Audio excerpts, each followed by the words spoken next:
Okay, today's video is about the structure of blocks inside the blockchain. What does a Bitcoin block look like?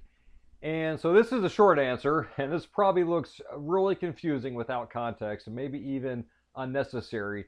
This is about a 45-year-old design, and in this video we'll go through why Bitcoin uses this. So, first, what is in a block? So this is an image from the last video. We'll clean that up. And as far as what's inside the block, we'll start with one that we've covered, kind of an easier one, the block body. We know that the first transaction in the body is always the Coinbase transaction. This is the amount that's paid to the miner.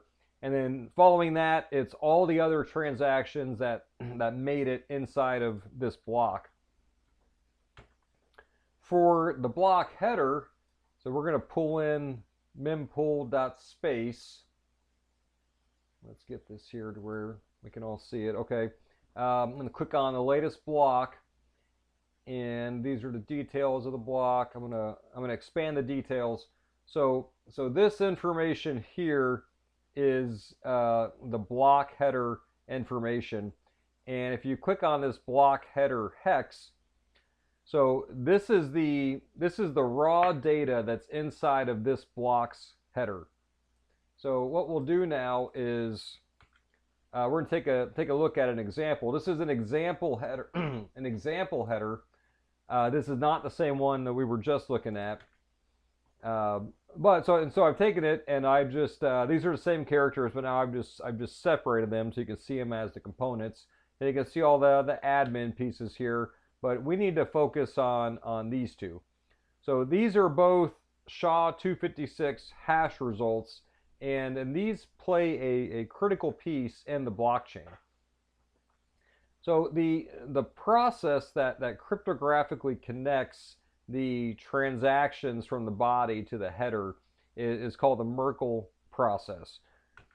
And there's two connections here. There's the connection between the body and the header, and then there's another cryptographic connection in between headers from block to block, from this block to the block that came just prior to it.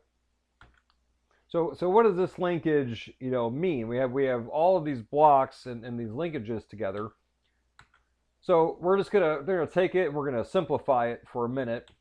And we're going to throw in just some small arbitrary data, and we're going to go into a quick recap of what hash functions do for us. So hash functions provide data integrity, but how is that applied to this situation? So recall the avalanche effect. So here at the bottom, we have an input data, and then we have the 256 output. If we make one small change to this input data, so we change this A to a B, this is just a 1-bit change at the computer level, you can see that it completely explodes the output. And that's because of the iterations and the shuffles and that's going on inside of the hash function. So every individual bit is put through this entire series of shuffles and iterations, and then essentially what it's doing is it's tying every single input bit to every single output bit and vice versa. So just a 1-bit change will completely explode the hash result. And on top of that, the linearity breaking is crucial. And look at it as the path that every bit takes. So this path is in a sense destroyed by these gates, these Boolean logic gates. These gates are breaking the connection, they're breaking the link, they're breaking the path. There's no way to trace back your steps. So we have all of our input bits related to all of our output bits, and the function itself is a one-way path forward only function. So the result of this, if you were given this output, it is impossible to create another document that will give you the same output. And then the second one sounds similar, but it is different. You cannot create two different documents that are going to produce the same hash value. That's impossible. And impossible means, for all intents and purposes, computationally infeasible. So if we made just a small change in this input data, it would completely explode its output after the first hash. And then that explosion would just be carried forward. The avalanche effect would just be carried forward in the blockchain. So it's a change would be easy to detect.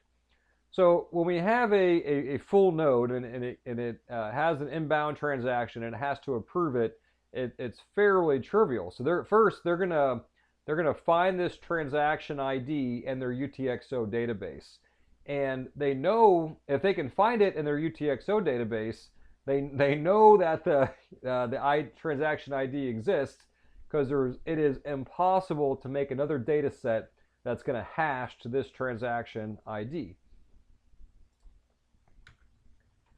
And since this transaction is also linked, I'm going to pull over this image here. So imagine this is one of these transactions. It's also cryptographically linked to the header in the blockchain.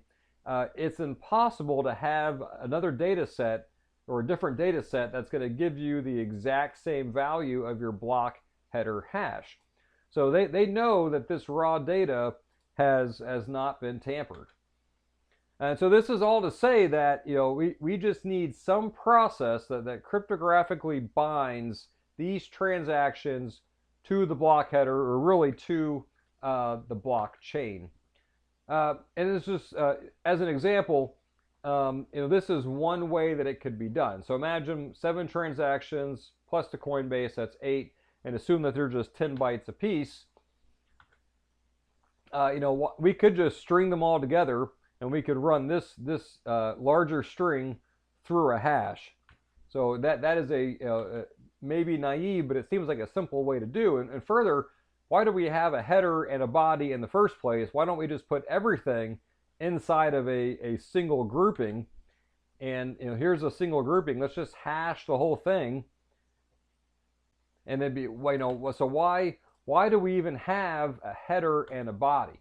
Well, there are 2 reasons that we have it, and we're going to go through each reason in detail. But the header and the body are working together to give us these 2 capabilities that are very beneficial.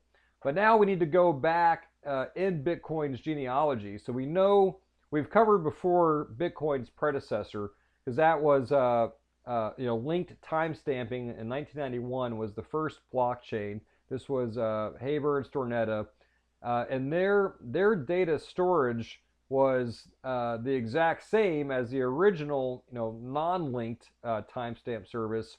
They just took this and they figured out a way to link it all together. So this is where the Merkle tree concept all started, and now that Bitcoin still uses. So to go through what the problem was around the 1980s, there was a lot of data with a lot of different people needing to access and verify that data. And at this time also, I mean, the internet was really slow. I mean, going through phone lines, I remember in the late 90s using AOL dial-up, and then that was insanely slow. And this is 20 years before that. And also the computers were very slow, and the work required to hash was computationally difficult. So the Merkle tree is just a solution that allowed for small amounts of data to be transmitted. It made the process fast, and it made it very computationally cheap for, you know, the average person to verify that their data was accurate. So we're going to do an example, and we're going to use public keys as an example. So Merkle tree concept was invented around the same time as public key technology was coming out. And around this time also, there were companies that would keep databases of public keys. These were the original certificates of a valid public key. So now we'll do an example where Alice wants to send a message to Bob, and she needs Bob's public key, and she wants to make sure that she has the right public key that belongs to Bob. So this company, this timestamp service, would take Bob's public key data, it would run it through a hash function, and this result would be a unique identifier of this data. So the company has all the data IDs, and Alice has Bob's public ID information. She has the hash of it, and she needs to check to make sure that it's accurate. So again, back to a simple or naive example, one option is just to combine all these together, run them through a hash, and then send all of this to Alice. And she would take this and she would hash them all. She could repeat it, and this would let her confirm she has the correct info, but this is also very wasteful. So now is where the Merkle tree comes in. And also, it's called Merkle tree because if you turn it on its side, all of these individual identifiers look like leaves, and the linkages look like branches, and it was invented by Merkel, so it's called the Merkle tree. And this is the Merkle tree hash process. So let's just take A and B identifiers as an example on how this works. So these two identifiers would be concatenated together, and this total of 128 bits would be run through the hash function, and out comes this 64-bit hash. And then the next step, take that 64-bit hash, AB, you combine it with the other hash, CD, take those 128 bits, run it through that hash, and so on. And eventually, there's only one hash value remaining. It was originally called the root value. Now it's called the Merkle root. And a side note, this tree needs even numbers to work. So here we have an odd number. This is just artificially doubled, and that's used to create the tree correctly. So now we go back to Alice. So with the Merkle tree, the timestamp service sends her just these values, these values here in purple, and as well as this small piece of admin information. And the admin information is just telling her what side of the branch that the value is on the left side of the branch or the right side of the branch. So it's just a very small amount of admin information. And so now Alice has all the information she needs, and she can run just these 4 hash functions. And so this is a weird looking structure, but it is very efficient. So we look down here at the last row. So this is the amount of data or unique IDs that a timestamp service would have. I mean, tens of thousands. Alice just needs to verify 1. So with the Merkle tree structure, she can go into their data set, and she only needs, they only need to send her 128 bytes, which is a tiny, minuscule fraction of this, and she only has to do 16 hash operations, which also is tiny. So that's the so what for Merkle trees. It's an extremely efficient approach. And when linked timestamping came in, you can it's taking the Merkle root, and that's what they were connecting together. And you can start to see now. You can see the header, and you can see the body. You can see that structure starting to take place. And Bitcoin just took this idea and borrowed it and applied it to money.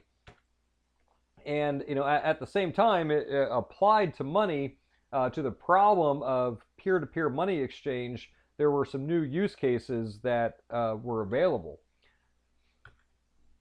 So we'll go through the first one, and this is from the Bitcoin white paper. This image is showing how old transactions can be discarded. You can reduce the size of the blockchain you have to store. So we'll do a small example.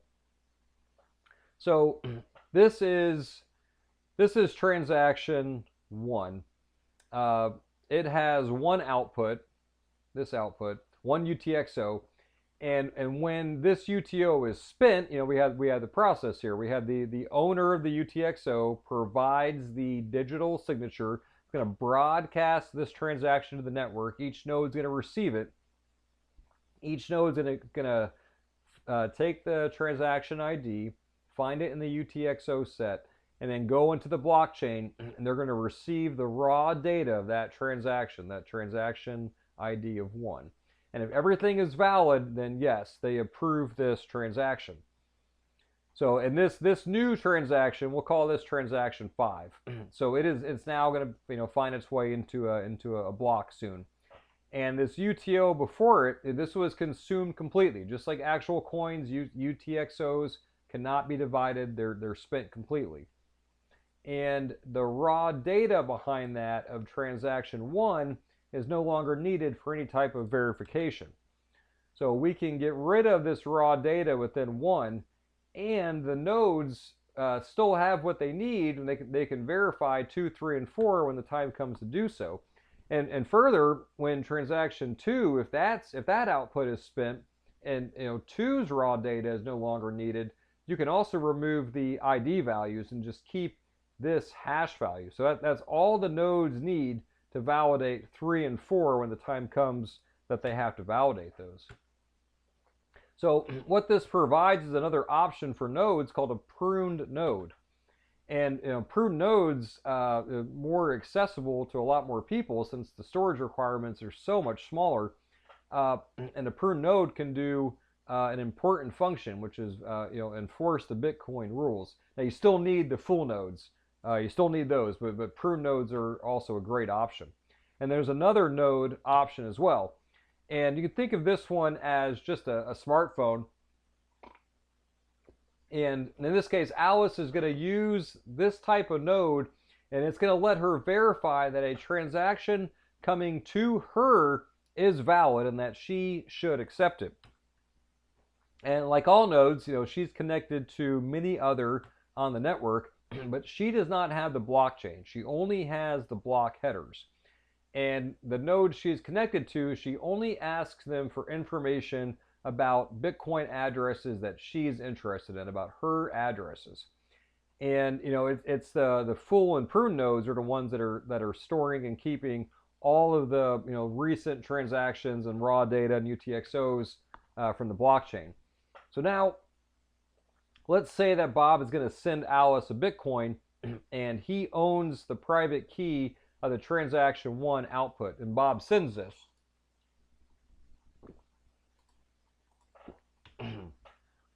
So the Alice's network is just going to send her the Merkel tree path of Bob's transaction. This is called the authentication path.